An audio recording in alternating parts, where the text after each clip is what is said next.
আসসালামু আলাইকুম বন্ধুরা, আবারও WD-40 দিয়ে আমরা একটা বাইকের অর্থাৎ ডিসকভারের ট্যাঙ্কির মুখ জাম ধরে গেছে।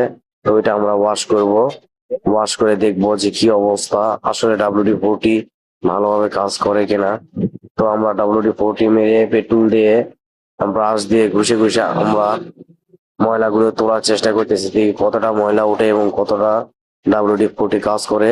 তো যদি যদি WD-40 কাজ করে তাহলে আমরা আমরা আপনাদের অবশ্যই সাজেশন দেবো যে আপনার গাড়ি ট্যাঙ্কে যদি জাম ধরে তাহলে অবশ্যই WD-40 ব্যবহার করবেন। তো আসলে তেল দিয়ে আমরা এখন পরিষ্কার করে দেখি যে কেমন হলো WD-40 ব্যবহার করার পর। আসলে খুবই ভালো হয়েছে। WD-40 ব্যবহার করার কারণে ময়লাগুলো উঠে গেছে, ভালোভাবে ময়লাগুলো উঠে গেছে। তো WD-40 আসলে ভালোভাবে কাজ করে।